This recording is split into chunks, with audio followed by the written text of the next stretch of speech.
Welcome to Mommy's on a Call, your sacred space to laugh, learn, and feel like a real grown-up human for a hot minute. I'm Stephanie Uchima Carney, a mom of 3 under 6, serial entrepreneur, business strategist, and donut connoisseur, just trying to get through the day one cold cup of coffee at a time. I believe that with more intention, a positive mindset, and self-care, it is possible to thrive in motherhood, business, and life. My mission is to uncover the daily rituals, life lessons, real-life tactics, and favorite tools to inspire and empower you, mommy, to get the most out of life every single unpredictable day. So grab your headphones, tell your kids you're on the potty, and tune in weekly for some laughs, knowledge bombs, and plenty of real talk with real moms, and maybe a dad or two. Welcome to the Mommy Pod. Welcome back to Mommy's on a Call. Today, I'm excited to bring to you Kate Torgersen. She is the founder and CEO of Milk Stork, the first ever breast milk shipping company, and the mom to 3 amazing children, Jax and twins Finn and Zoe. Welcome. Hi, thanks for having me. Do you know, I was going to say, I have a daughter named Zoe also, so I like your choice in names. My 2-year-old that will be 2 tomorrow, her name is Zoe, so. Does she have 2 dots over her E? Or you know what? We debated on that. Everyone was asking, like, are you going to do, what do you call the 2 dots? The umlaut. My husband was very against it. Yes, but we did it. Are you going to do the Y? Are you going to do 2 O's? And you know, we opted for not because someone told us you couldn't put 2 dots on a passport. Yeah. So, yeah. It made it simple, but I do like the umlaut. So anyway, I wanted to start off by asking, what is your biggest mom win of the week? Oh, I don't know. I'm not feeling very winny. There has to be a small win, just a small win, even for you or anything. Okay, so I'm leading. So we're all going to a ginormous water polo tournament this weekend. So I haven't yet claimed my win, but my win will have happened by Sunday. And that is that we have 3 kids playing in a water polo tournament in LA that we have to go to. And they all have games at different times in different locations in LA. Oh my goodness. So we're going to have 2 rental cars and we're going to have to drive them back and forth between 10,000 water polo games. So that I'm forecasting a win. I like that. Forward thinking there, positive thinking. Yeah. That is my biggest concern is having 3 children. How do you do it all? I'm already struggling. My 6-year-old has different sports, different activities, and I haven't even started with the 2 girls yet. And I'm just looking at it going, how are we going to do all of these things? How do you structure that? Do you allow them to do whatever they whatever sports they want? How do you encourage that?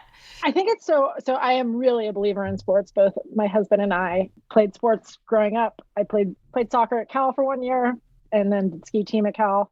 So I feel like you learn more on the field and in the pool than school might ever be able to teach you. So I'm really committed to sports. I think the problem and the challenge with sports these days, and this is something that anyone who has kids in the 8 to 14-year-old range can really appreciate, is that when we were young, sports had seasons. Right. My husband was saying that, soccer season, baseball season. They abided by each other's seasons. What's incredibly difficult now, and I think it's business driven, is that all sports are year round. And so we kind of have a couple of tactics that we use, but truthfully, I went to 15 games 2 weeks ago. Oh my goodness. 15 games in 48 hours between 3 kids. And that was 3 sports. But we favor whatever sport is in competition. So if one sport is kind of in the off season, but still going year round and there's practices and things, then that kind of gets sacrificed for the sport that's competing. And that's because you owe it to your team to show up and you have a role to play. And in the off season, the stakes are a little bit lower. But isn't things like club or all-stars or all those year round?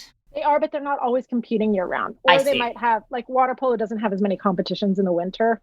The other thing is that our kids do double days. Sometimes they have 2 sports in one day. It sounds crazy, but the alternative probably would be that they would be playing video games or we'd be paying for childcare. Not that we're not paying for sports. True. So I do believe in building endurance and grit, and that's something that they get. I also don't want them to be narrow on any one sport.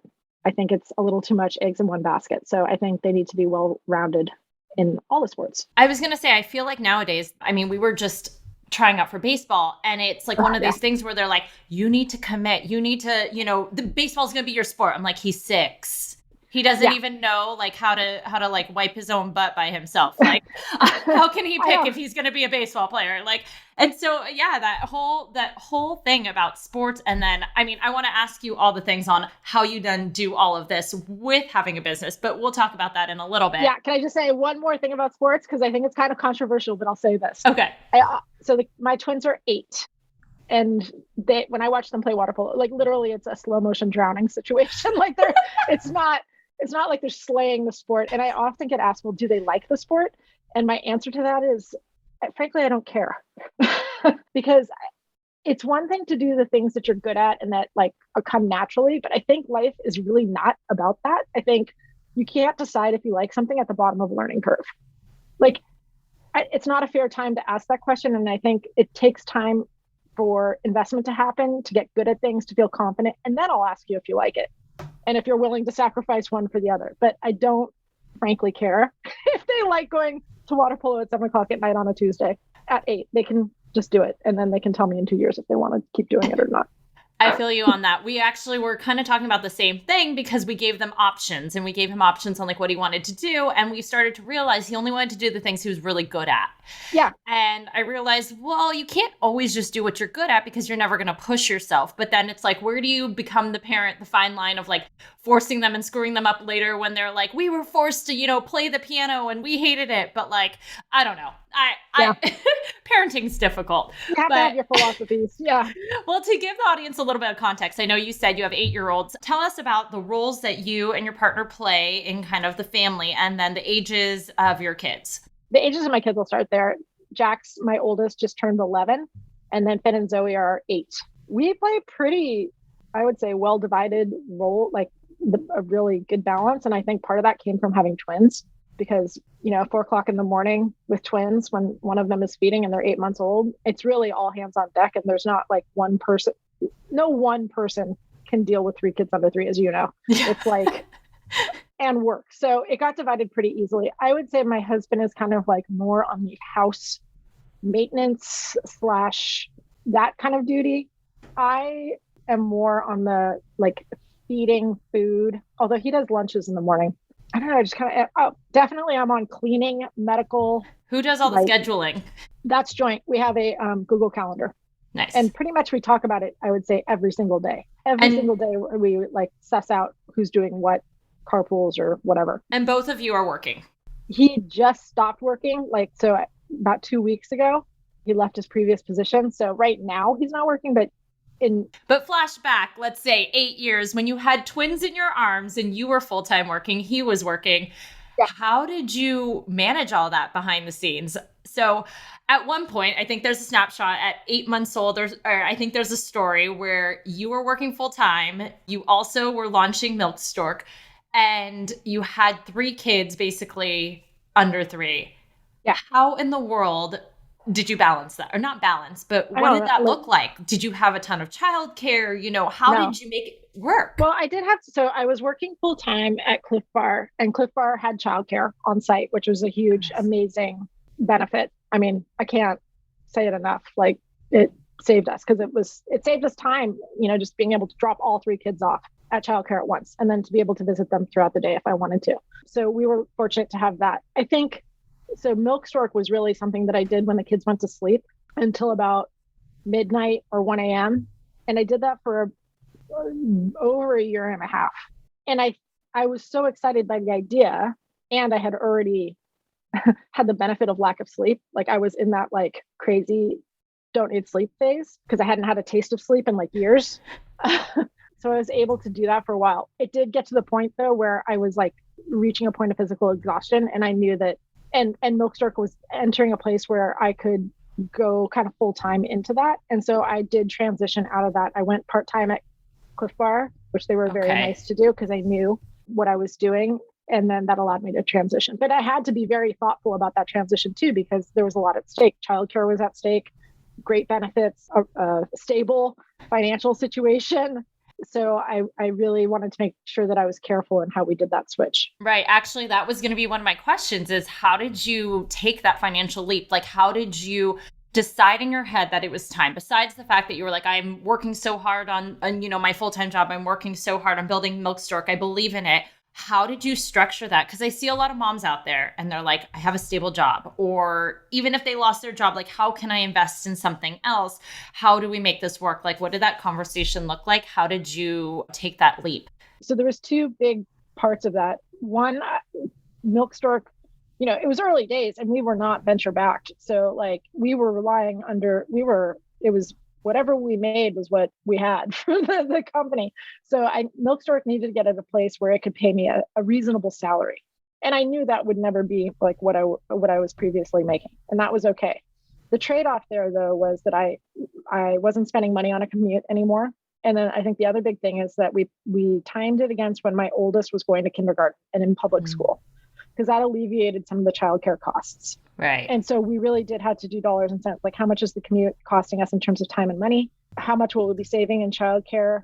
And what are we comfortable when you're doing a startup? It does mean that you are not, you're not living the life that you used to live. But there's benefits to that too. I was closer to home. I had technically more flexibility in my schedule, though that is lesson learned, not true. That you don't have more flexibility in your schedule.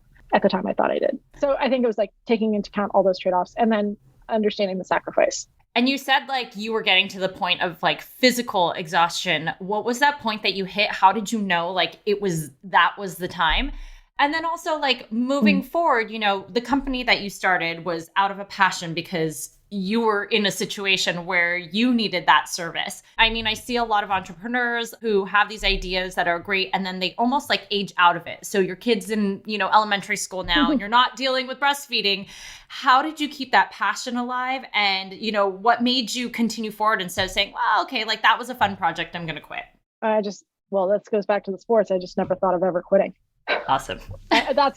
I never, you don't get to quit at the bottom of the learning curve. I guess the passion came. So I'm passionate about, I'm passionate about working moms. I think the world's a better place when working moms and working parents and are sitting at the table and participating in innovation and leadership and all of those things. So I wouldn't say that specifically I'm passionate about breastfeeding. It's just that it was the thing that was at stake for me personally as a mother. And so even though I am long since pumping, I appreciated that experience of breastfeeding as one of the first major trade-offs where you feel the tension between your personal and professional ambitions and your devotion to your family. And I just don't think that is a sacrifice that women should have to make, specifically women and working parents in general. So that's what's kept me going. The point of exhaustion, I don't know, because you can go a long time, especially after having had twins. I was already so exhausted. Like, did anyone step in and say, like, you need to take control? Like, you need to work on yourself? Or did it just click for you? I think it was just a moment of clarity where I was just like, really, I'm struggling. Like, it was getting later and later. And I also felt like I just wasn't like the mom that I wanted to be. And so, or like short fused or just kind of stressed. And I just remember kind of like one day where I was like, I really feel like, and once I had, like, I needed a vacation, like I need a really long vacation, but there's no vacations anymore. It's just outsourced childcare pretty much. Any vacation, you're just moving childcare to another scene. Or you're just doing yeah. Yeah. No, it's not. It's relocation is what it is. Not outsourced, relocating. And there's also no vacations if you're an entrepreneur. You're never not bringing your computer and never not opening your phone and never not available. So, but I just knew that I couldn't do it anymore. And once I made the decision, it was like the die had been cast and I was done. Like I knew. Right. There's no going back. So flashback, you were working at Clif Bar and you had your first kid. Did you have your first kid while you were working there? I was at Clif Bar for 18 years. Okay. So when you had your first kid, did anything change in you when you became a mom about your perspective on your career? Yeah, I think the thing that changed was that it's time. The reality of having a career, even if you're, when you're compensated for your career, is that it's time away from your kid. So it has to be worth it. And money is not the thing that makes it worth it. Being excited in like what you're trying to do or make and being excited in your ability to do that. And I certainly got that at Clif Bar, but I think once I learned a lot at Clif Bar because I was working for Gary and Kit, who are entrepreneurs who they themselves had an idea, 30 years ago and acted on it. And so I saw the potential of acting on an idea.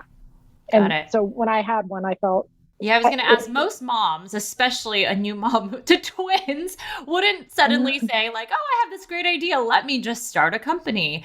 I mean, most of them are like, I got to like figure out my bearings, all of this. So what inside of you made you decide like, I'm just going to start this? Like a lot of people have these ideas. They're like, wouldn't it be great if, but you also had a great career.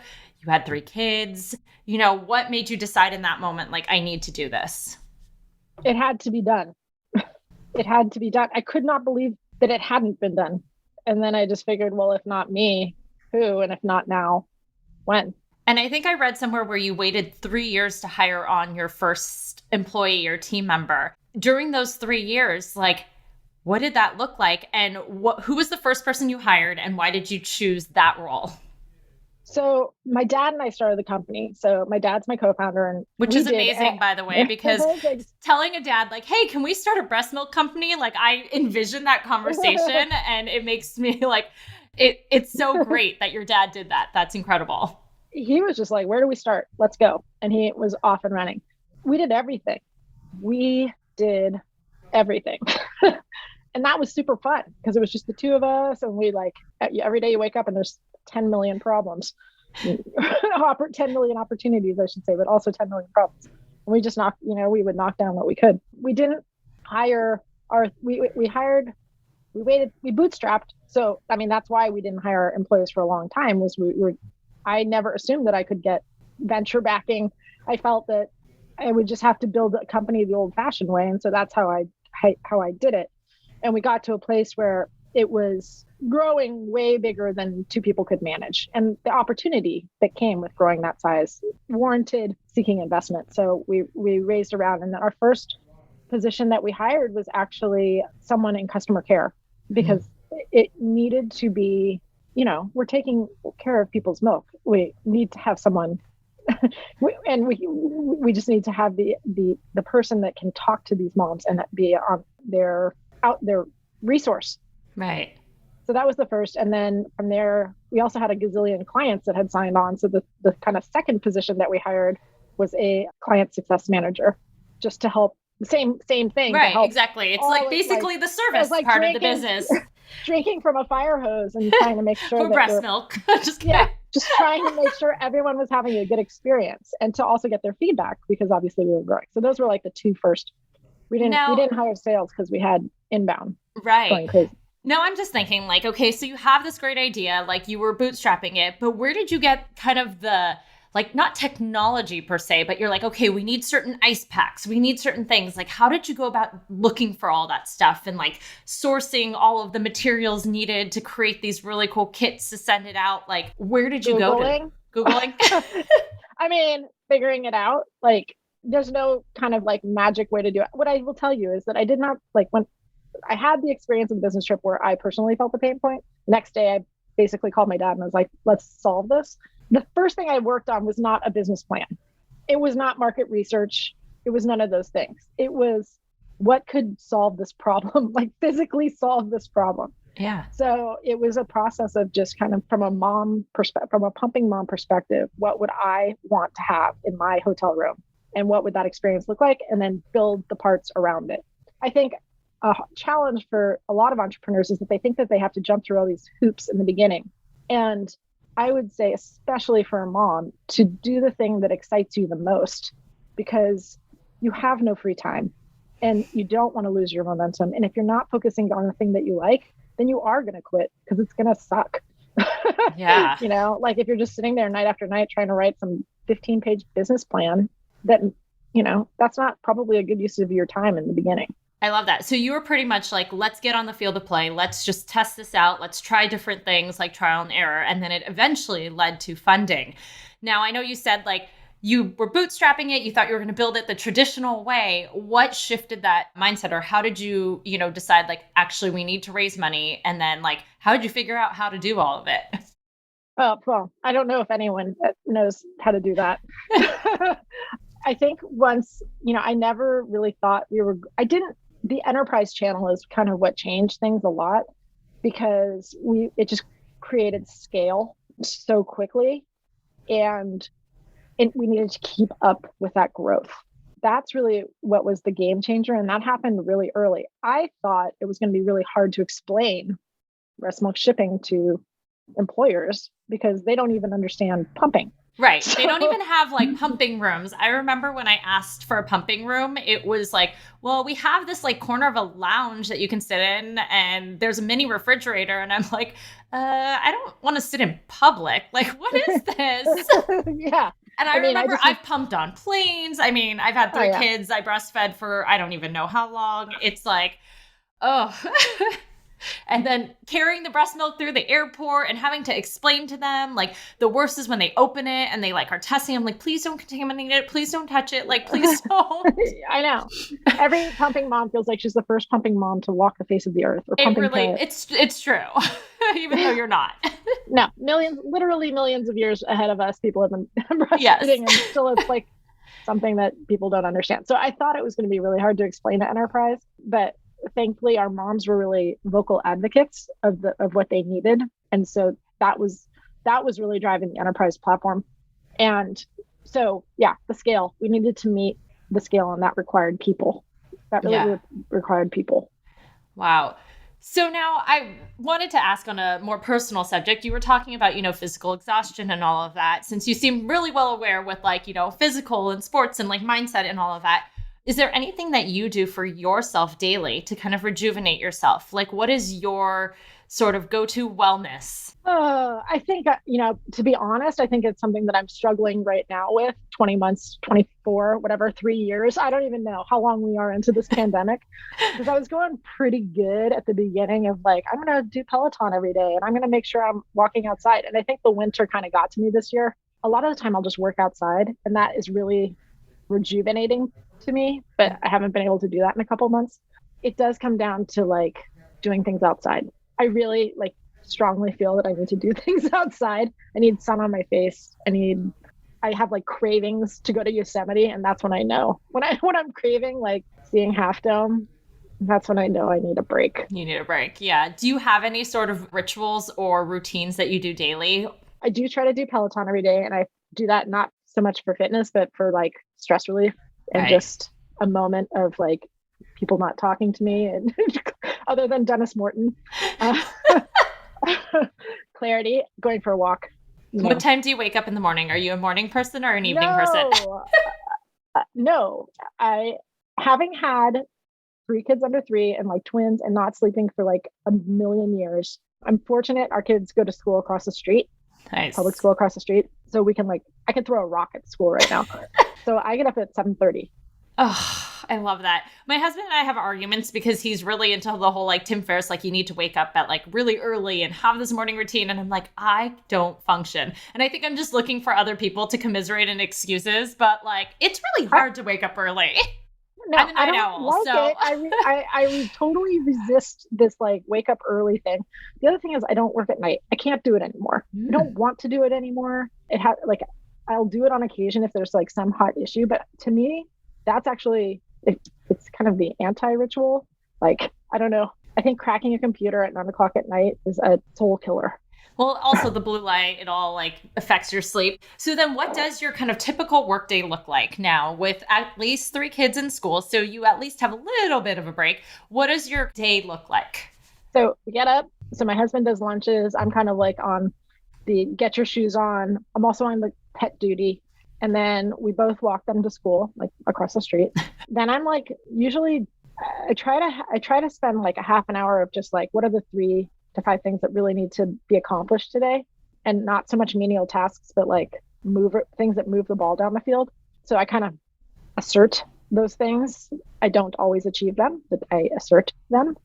And then I'll have a series of teams. I think all of us now, pandemic, Zoom life, have a big portion of our days communicating with our team in a way on a screen and gaining alignment and tackling projects. And then the afternoon is always a carpool to a sport, possibly 2 sports. So today, I think we have soccer We have soccer, and then 2 of them had tutor. Yeah, I was going to ask, you just divide and conquer on that? I mean, I'm trying to understand what my future looks like with 3 kids and how you get them to all the sports, all the things. Like, do you make friends with some of the moms and be like, can you please carpool?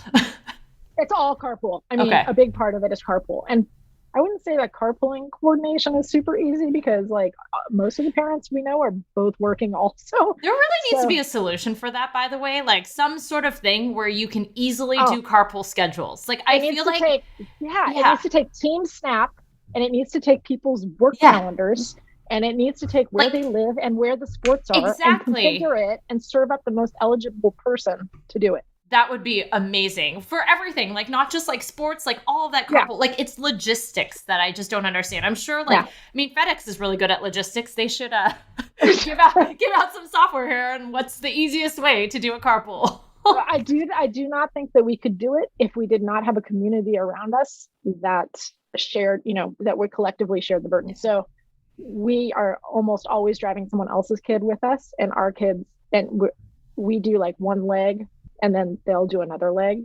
And then it's challenging because we do have competing carpools. So some kids, our kids all have to be at different places at different times. So, and we're only 2 people. So sometimes we're not always the best carpool buddies because there's a dangler of a 3rd kid out there that we can't do. Right. Often. And for us, we're like, oh, we don't have space. We have 3 car seats. Like you can squeeze in the trunk or something. Like in the 3rd row like here. We used to be so diligent about boosters. Now we're just like, get rid of the booster. We have everybody climb in. You're in the front seat. Like we can't, there's no way. I know. We always said like going from 2 to 3, it was like you went from man-to-man defense to now like you're on zone. And it's just so much more difficult. You can only keep 2 of them alive. The one kid that's like running out into the ocean is on his own. Exactly. Because each of us can only save one. Well, going back a little bit to Milk Stork, the pandemic hit and things changed. People may not be traveling as much for work and things like that. How are you looking at your company in terms of like your services, and have you seen a change there? And if so, like how are you adapting to that? I would say the beginning of the pandemic was different than it is now. The reality, for better or worse, is that people are traveling again. I don't know if that's good for COVID, but we've seen a return of travel. So that's been good. In the early days of the pandemic, we saw travel drop immediately to 0. And we did a few things. First, we being in the femtech space, we know of a lot of like really innovative solutions that exist that are very early stage and maybe not ready to sell into enterprise, but they had solutions that could really help parents during this situation, as well as employers in helping their employees. Actually, one of them was a podcast guest of mine, Stephanie from Lactation Lab.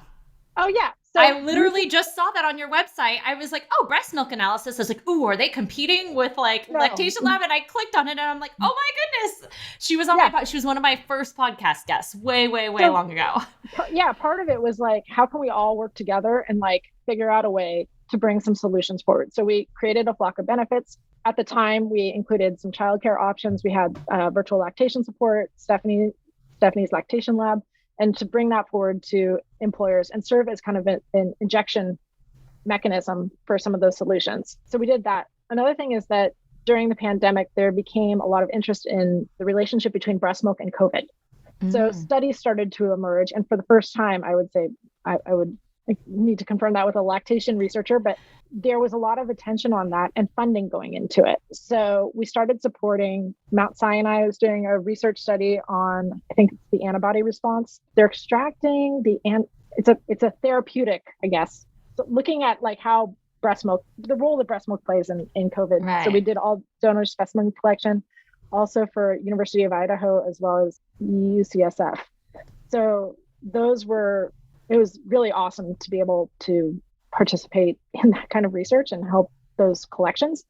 And then the final thing that we did is that we knew that small businesses were getting hurt. We knew that especially women's small businesses. So we put together a mother shop of items that were, smaller kind of purveyors of really cool mom-made products and put them in the mother shop. I think, to be honest, that probably that didn't last as long as we would have liked, because at that point, e-commerce took off because we were all ordering Instacart Yeah. and toilet paper and everything that was delivering. So, but at the time, it was really an effort to like all come together and support moms and families in whatever way we could. As a CEO and founder during that time, what do you think is the most successful thing or thing that you're so happy you did that like changed the course of the way Milk Stork could have gone? It really comes down to, I think, the management of the business. I mean, I'm not proud of it, but the hard thing was making the tough decisions. I think so many founders and CEOs, like when you're talking about April 2020 and May 2020, they're not decisions that I ever would have wanted to make, but that had to be made. And because what was at stake if we didn't was that breast milk shipping would go away from the earth. And it was important to me that this solution exists into perpetuity. So again, I'm not proud of it, but I mean, that's the hard part of being a founder and CEO, is making those decisions. Right.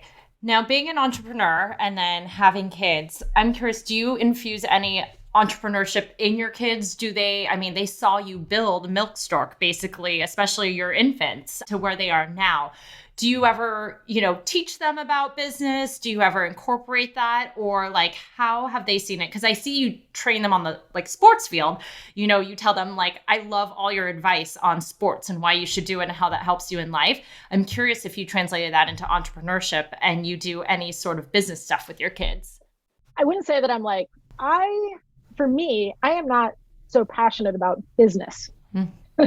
I am passionate about solving things and building things. It just so happens that led to a business.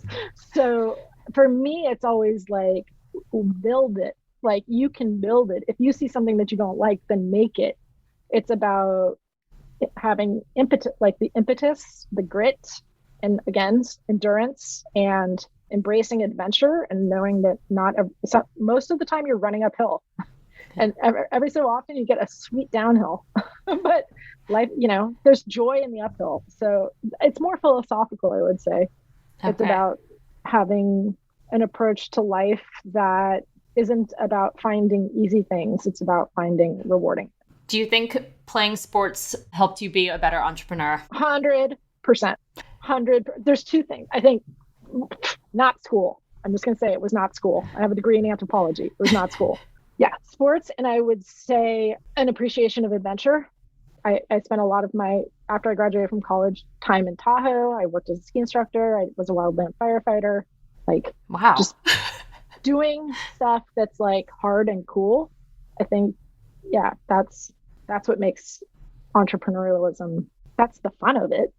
That's the translation is adventure. It's the adventure, and it's the finding solutions and thinking. Did you ever think that you were going to be the person who solved the breast milk issue? 100% no. No. I think the other thing I would say also, I did go to art school. I didn't get an MBA, I got an MFA. And I think the one thing art school teaches you is how to handle criticism. And to make something and then to have a lot of feedback on it. And I think that's been a helpful tool. You pour your heart and soul into something that you think is so elegant and perfect and it's a baby, and then to appreciate feedback from people who care enough because they want it to be better. So what's the hardest feedback that you ever received on say building the company? Oh, I mean, the minute you say I am making a breast milk shipping I am shipping breast milk, it's instant criticism because people don't get it. They people will impose their fears and insecurities on you. I forget that they will reflect that back to you. You'll be called crazy, and they do it out of concern a lot of the time, out of love, out of how can you, this is risky. So, I mean, it's just constant static or doubt, that will never work. I can't tell you how many times I've heard that will never work. I still hear that will never work. Well, I know sports gave you a lot of mindset toughness here. I'm curious, kind of to wrap things up, what do you think is your superpower that you gained once you became a mom that actually makes you better in either business or life? So I know you gained a lot on the field there and a lot of grit and mental toughness, but what do you think becoming a mom did to change you? And what is that superpower? So with becoming a mom, I don't ever think of, there's no quitting being a mom. It's relentless and it's hard. My kids are all IVF kids. So I would also say that there was no guarantee that they were ever going to be here. There was no promise. The world doesn't owe me anything. So there's kind of I don't know what that is, but like an existential appreciation of a journey that is not always going to have some guaranteed reward at the end of it. And I really had to come to terms with that I am very lucky because I have 3 kids, but I had to come to terms with that during our fertility journey. And then I think to have once they did come, that appreciation for their very existence, no matter how tired or exhausted or how hard it is. Yeah. An appreciation, even though it's relentless. And I think that's the same for entrepreneurialism, like running a business. It's relentless and you just have to appreciate your time in it. Wow. I forgot about the IVF journey, and I know I was going to wrap it up, but I just wanted to ask you, any advice out there to women going through all of this? I know IVF is a tough journey. I mean, I feel like everyone these days, we don't talk about it enough, or we're starting to, but I feel like every one of my friends has had issues, even including me. And so I'm like so grateful for my children, but also it's hard. Any advice for women out there that are starting to embark on this journey? The IVF thing is just such a hard, it's so hard to work so hard at something and to not have any guarantee that your hard work is going to do anything. I just remember fasting and eating green juice and taking 10 million vitamins. And I think I did a vagina steam once, like a uterus steam. Like I was like, I will try anything. I will try anything. And I don't know. There's just something about being a person in the universe trying to get through it. And I think my best advice would be to talk to other people who have been on the journey, not so much that they can promise or give you hope of an outcome, but just to understand the roller coaster of it. And to have somebody who's been on the roller coaster, I think is so valuable. Well, you're lucky. You are blessed with 3 amazing children. And also, podcasters can't hear or see this, but behind you, I love how, even though you're in your son's room, it says never give up. And I think that kind of sums up everything that you were talking about, like never give up in sports, even when it gets hard, never give up with wanting to become a mom in whichever way that means, never give up on your dreams and your company. And I love that. And so I think like right behind you summed up everything. Well, thank you so much for joining. Where can we find you online? So you can find Milk Stork at milkstork.com. Milk like what you drink and storks that fly in the air. So milkstork.com. And on Instagram, also Milk Stork. You can find me personally, although I can't say it's very interesting unless you want to see tons of water polo pictures, at Milk Stork Mama on Instagram. Well, thank you, Kate, so much for joining today. I really appreciate you taking your time out of your day. Oh yeah, thank you. It was super fun. Thank you so much for listening to this episode of Mommy's on a Call. Your support means the absolute world to me. You can find the show notes for this episode and other goodies over at mommysonacall.com. And if you enjoyed this episode or have gotten value from the podcast, I would be so grateful if you could head on over to Apple Podcasts and leave a rating and review so that we can reach and empower more moms all over the world together. Thank you so much again, Mommy Pod, and I will see you here next time.